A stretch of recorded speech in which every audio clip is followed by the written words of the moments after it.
Rei Salomão, o rei mais rico que houve e que ainda haverá. Se a gente fosse atualizar, hoje em dia ele teria algo em torno de 2,8 trilhões de dólares. Vamos entender quais são as ferramentas que o rei Salomão utilizou para ser tão abundante assim, pois ela está disponível para todos vocês, para você e para mim. Quer saber um pouquinho mais? Simbora!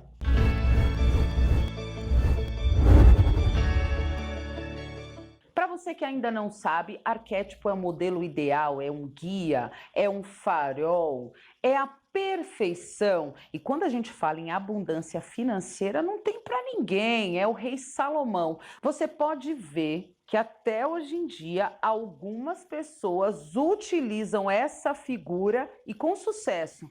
Quer ver um exemplo? O Templo de Salomão. O Templo de Salomão é o templo da Igreja Universal, do Edir Macedo, e ele utiliza esse arquétipo, essa figura do rei Salomão, o tempo inteiro. E isso opera no inconsciente coletivo de todos nós. Ele é a figura realmente que representa a prosperidade.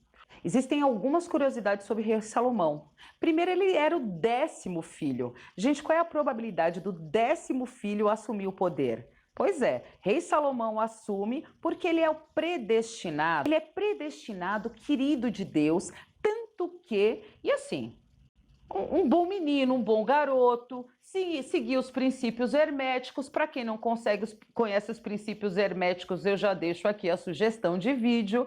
Enfim, ele era o querido de Deus. Ele teve um sonho e nesse sonho Deus falou para ele que ele poderia fazer um pedido.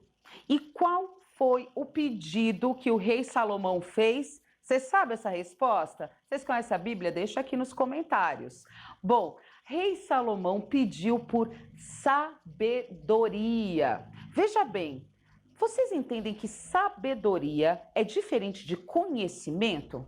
Conhecer, por exemplo, até o Google conhece. Conhecimento é você ter uma coleção de informações. O que o rei Salomão pediu foi sabedoria, ou seja, capacidade de julgamento, criticidade, capacidade de saber quando está errando, tirar seu time de campo, ou quando continuar avançando. Essas dúvidas cotidianas que permeiam a todos nós, o rei Salomão conseguia ter essa destreza. Por ser um grande sábio, ele se tornou um grande comerciante. Para vocês terem uma ideia, em um ano ele arrecadou cerca de 25 toneladas de ouro. Gente, 25 toneladas de ouro é muito ouro, inclusive hoje em dia, seria o equivalente a 240 milhões de dólares em um ano. O homem era uma máquina de fazer dinheiro. Agora vamos pensar comigo, ok, ele pediu a Deus sabedoria, era um grande comerciante, um grande negociador. Quais são as ferramentas humanas que a gente precisa para isso? Capacidade de relacionamento, capacidade de oratória, capacidade de empatia, capacidade de se colocar no lugar do outro, capacidade de ser justo e firme em suas decisões.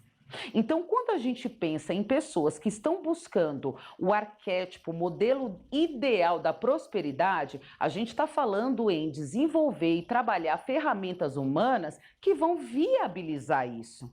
Obviamente que quando a gente fala em rei Salomão, a gente está falando diretamente da lei de causa e efeito. Se tornar um grande negociante há 3, 4 mil anos atrás era muito mais complicado do que hoje em dia, que a gente tem várias ferramentas, a gente tem cursos online, um monte de gente ensinando. Então a gente está falando que para você se sintonizar nesse tipo de abundância e prosperidade, você tem que seguir o quê?